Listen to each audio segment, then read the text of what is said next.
Pela primeira vez conheceram um anglicano ao vivo, alguns só conheciam o João Nistório por papel. E sempre acontece duas perguntas para onde eu vou, entre outras. Uma diz assim: a sua igreja foi fundada pelo rei Henrique VIII? Não, não foi. Na verdade, Henrique VIII era uma pessoa que foi patrono do encontro de casais com Cristo, que ele casou 5 vezes, e criou a figura da auto-viuvez, né? Mandava matar a mulher.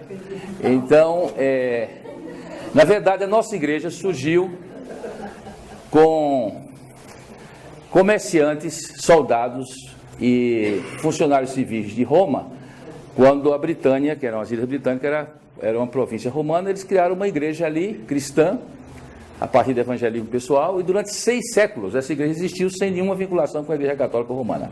Era chamada igreja celta.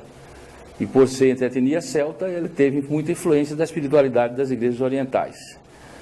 Quando os vikings, que vieram aqui da terra dos noruegueses e dinamarqueses, ocuparam o sul da Inglaterra e a repaganizaram, o Papa enviou um grupo de beneditinos para reevangelizar o sul da Inglaterra, com o mosteiro de Cantuária.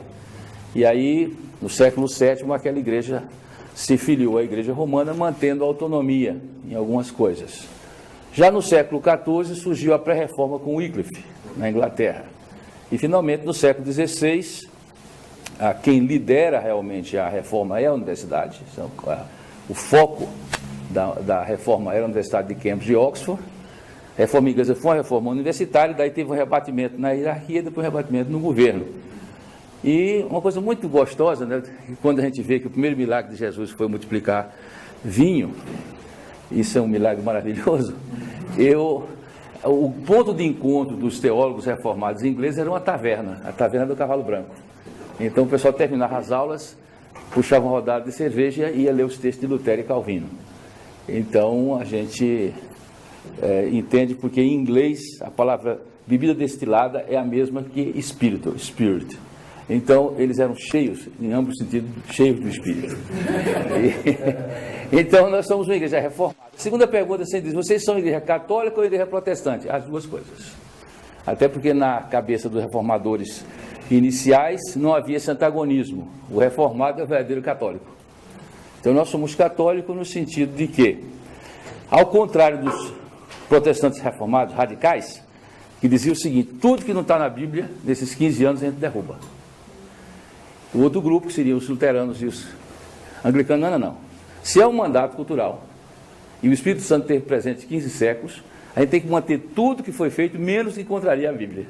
Essa foi a grande diferença. Daí a manutenção da hierarquia, a manutenção da liturgia, a manutenção da estética e, obviamente, o sentido literal do termo católico, que é ser universal e não sectário, e ortodoxo e não herético. Então nós somos católicos nesse sentido. E somos protestantes no sentido de que a nossa teologia é a teologia da reforma. Isso faz com que nós tenhamos essa síntese, né? E fiquemos mais ou menos no meio do espectro teológico que nos permite nos mover para o mundo protestante e para o mundo católico. Então nós sempre dizemos: nós somos católicos não romanos e protestantes não fechados. Então, feito comercial, então